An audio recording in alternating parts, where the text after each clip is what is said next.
जय हिंद जय भारत। राष्ट्रीय अनुसूचित जाति की सदस्य डॉक्टर अंजुबाला जम्मू कश्मीर में 3 दिवसीय दौरे पर हैं।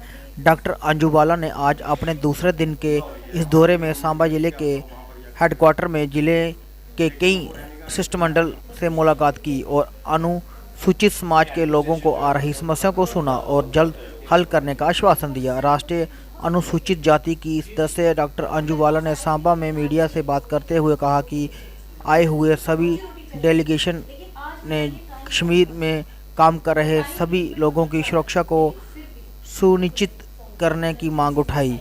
उन्होंने कहा कि भारत सरकार अपने से ही इस मामले को लेकर गंभीर है और जल्द से जल्द हल निकाला जाएगा। उन्होंने कहा कि जम्मू कश्मीर में यूटी में जल्द ही कमीशन का कार्यालय खोला जाएगा। देखिए इस पूरी रिपोर्ट को क्या कहा। क्योंकि वहां पे या तो नहीं आ रहा, जहां जानबूझ के आपको उनको पता है कि ये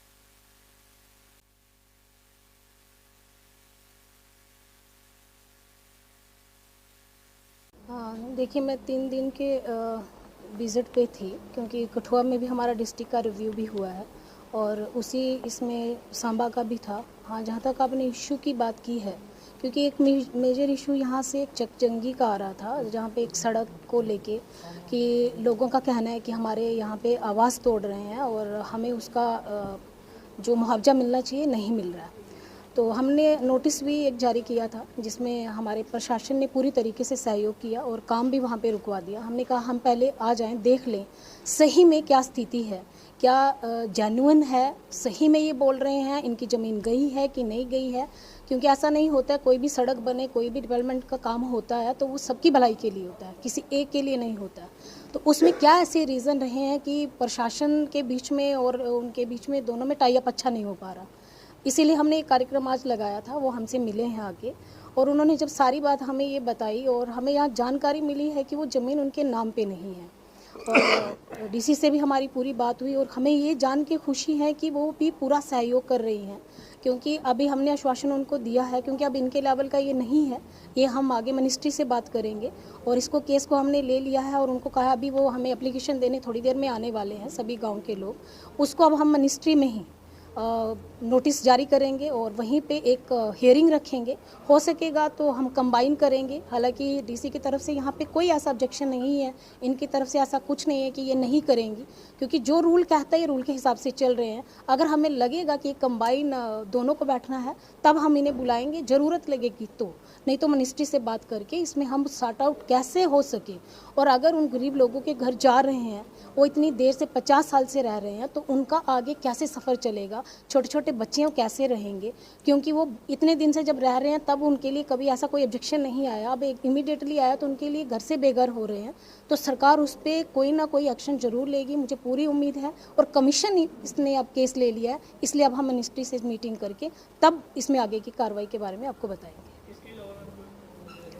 हाँ, उसके अलावा भी हमारे साथ पास बीडीसी भी आए, सरपंच लोग भी आए और कुछ ने अपने गांव के इशू बताए। कुछ का हमें खुशी भी हुई कि उनको भी उसी समय पता चला कि उनके गांव को आदर्श गांव के साथ जोड़ लिया गया है और एक नई डेवलपमेंट के साथ सांबा आगे बढ़ रहा है।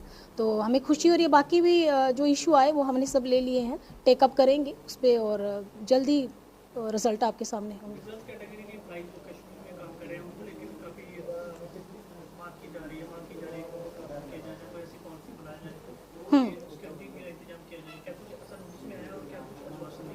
इसमें नोटिस में मेरे पहले भी था, कमीशन उसमें एक्शन में भी है। और मुझे एक बात का यहाँ खुशी हुई कि सभी की जितने भी लोग मिलने आए और सभी की ये चिंता थी उनके लिए। मैंने जितने भी मेमोरेंडम देखे, एक कॉलम उनका ज़रूर था कि कम से कम उसमें सिर्फ ऐसी कैटेगरी के लोग नहीं हैं, उसमें जर्नल भी हैं और सबका दर्द एक ही है कि हम नौकरी तो करना चाहते हैं, वो नौकरी करना चाहते हैं, लेकिन उनकी जो प्रोटेक्शन कैसे होगी, उनको वहाँ पे जो डर लग रहा है कि रजनी बाला जो हमारी वहाँ पे शहीद हुई हैं, उनको गोली मार दी गई और अगर हम चले जाएंगे फिर ऐसा होगा, तो वो डरे सहमे हैं।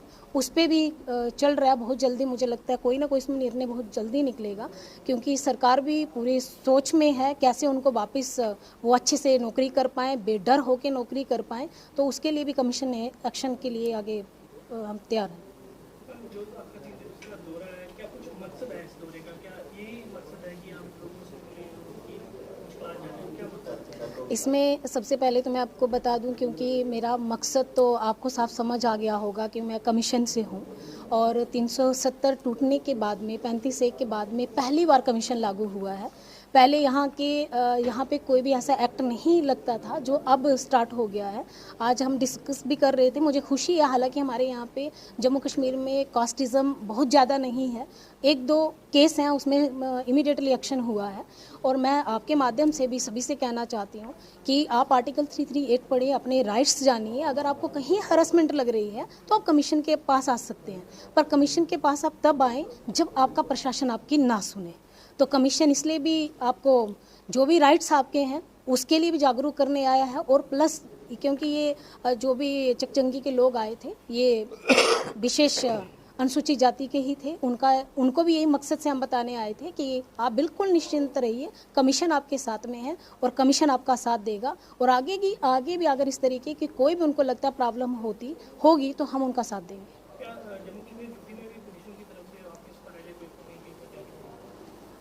ये अच्छा आपने प्रश्न किया, कठुआ में भी मुझे पूछा था। हम यहाँ पे क्योंकि अभी कमीशन में हमारे फुल कमीशन की मीटिंग हुई थी, मैंने ये प्रपोज़ल को रखा है, बहुत हद तक हम इसमें कामयाब भी हैं, लेकिन हमें यहाँ पे अभी ज़मीन नहीं मिल पाई है और हमारी सीमा जी यहाँ बैठी हैं। अभी हमने इनको कहा है कि आप ज़मीन का पता करिए, कहीं ज़मीन जहाँ कुछ भी आप अवेलेबल कराएंगे तो हम यहाँ भी ऑफिस खोलेंगे।